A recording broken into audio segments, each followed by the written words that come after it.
আমরা অনেকে মুরগির চামড়া গিলা খাই না। এই জিনিসগুলা দিয়ে হচ্ছে সুন্দর একটা রেসিপি তৈরি করা যায়, সেটা আজকে আপনাদেরকে তৈরি করে দেখাবো। আর না দেখলে আপনারা বিশ্বাসই করতে পারবেন না। আসসালামু আলাইকুম, সবাই কেমন আছেন? আলহামদুলিল্লাহ, আমি ভালো আছি। তো আজকে আবার চলে আসলাম আপনাদের মাঝে আরেকটি রান্নার রেসিপি নিয়ে।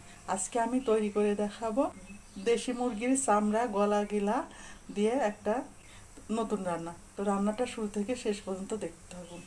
তো আমি এখানে কয়েকটা দেশি মুরগির চামড়া ভালো করে পরিষ্কার করে নিয়েছি।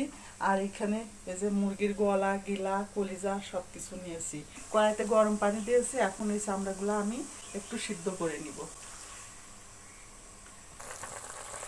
এই তো দেখুন আমার চামড়াগুলো সুন্দর সিদ্ধ করা হয়ে গেছে। এখন আমি নামিয়ে এটা সুন্দর করে কেটে নিব। এখন এটা একটু ঠান্ডা হয়ে গেছে, এখন এটা আমি সুন্দর করে ছোট ছোট করে ভুড়ি যেভাবে কাটে সেভাবে কেটে নিব।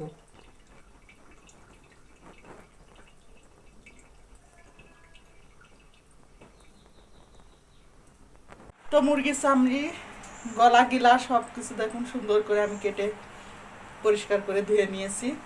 এখন আমি এটা রান্না করবো, আর কিভাবে রান্না করব সেটা শুরু থেকে শেষ পর্যন্ত দেখতে থাকুন। তো কড়াই গরম হয়ে গেছে, প্রথমে আমি কড়াইতে পরিমাণ মতো তেল দিয়ে দিব।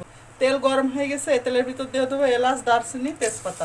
মশলাটা সুন্দর ভাজা হয়ে গেছে, এখন আমি এর ভিতর দিয়ে দেবো কুচি করা পেঁয়াজ।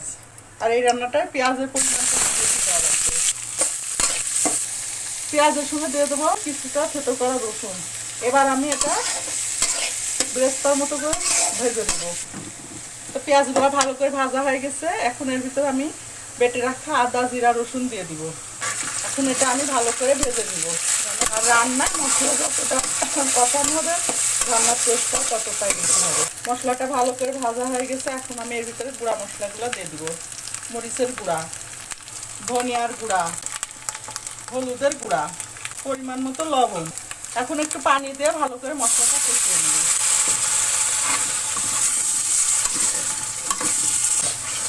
এটা মশলাটা সুন্দর কষানো হয়ে গেছে, আর মশলাটা দেখেন কত সুন্দর তেল বের হয়ে গেছে। এখন আমি কেটে ধুয়ে রাখা মুরগির চামড়ি আর গলাগুলা দিয়ে দিব। এখন এটা আমি ভালো করে কষিয়ে নেব, আর এর মধ্যে একটু পানি দিব না।